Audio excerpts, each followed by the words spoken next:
7 मई को भारत ने ऑपरेशन सिंदूर के तहत एक बड़ा हवाई हमला किया था, जिसने पाकिस्तान की वायुसेना को भारी नुकसान पहुंचाया। भारतीय वायुसेना प्रमुख air chief marshal AP Singh ने पहली बार इस ऑपरेशन के दौरान हुई तबाही का खुलासा किया है। एयर चीफ मार्शल के मुताबिक भारतीय वायुसेना ने हवा में पाकिस्तान के कुल 6 विमान मार गिराए। इनमें 5 फाइटर जेट्स और एक बड़ा विमान शामिल था।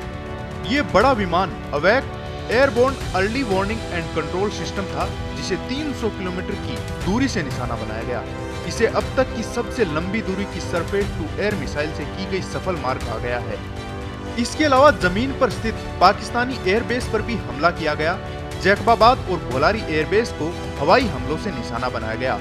इन हमलों में कई F-16 लड़ाकू विमान जो मरम्मत में लगे थे तबाह कर दिए गए। इस दौरान भोलारी में एक अवैध विमान के नष्ट होने के संकेत मिले हैं। एयर चीफ मार्शल ने बताया कि पाकिस्तानी वायुसेना ने भारत के S-4 एयर डिफेंस सिस्टम को पार करने की कोशिश की, लेकिन वे कामयाब नहीं हो पाए।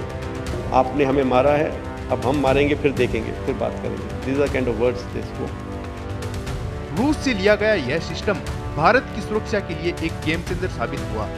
इस ऑपरेशन में भारत ने सिर्फ हवाई लड़ाई ही नहीं लड़ी, बल्कि पाकिस्तान और पाक अधिकृत कश्मीर पीओके में स्थित 9 आतंकी ठिकानों को भी टारगेट किया गया। इन हमलों में 100 से ज्यादा आतंकवादियों को मार गिराया गया।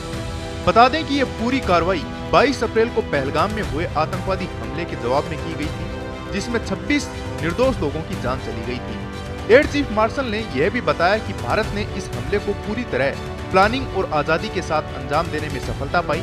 भारत सरकार की ओर से सेना को साफ निर्देश दिए और किसी तरह की कोई पाबंदी नहीं लगाई।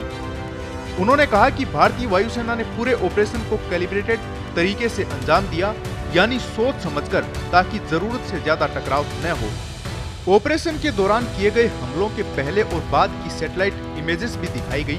साथ ही लोकल मीडिया के जरिए मिले अंदरूनी फोटो भी मौजूद हैं, जिससे इस बार सबूत पेश करने में आसानी हुई। एयर चीफ मार्शल ने माना कि बालाकोट हमले के बाद सबूत दिखाना मुश्किल था, लेकिन इस बार तैयारी पूरी थी। भारत की ओर से की गई इस बड़ी कार्रवाई के बाद पाकिस्तान को समझ आ गया कि अगर लड़ाई जारी रही तो उसे और नुकसान उठाना पड़ेगा। इस वजह से 10 मई को युद्ध विराम की घोषणा की गई। ताज़ा अपडेट के लिए जुड़े रहें पत्रिका के साथ। नमस्कार।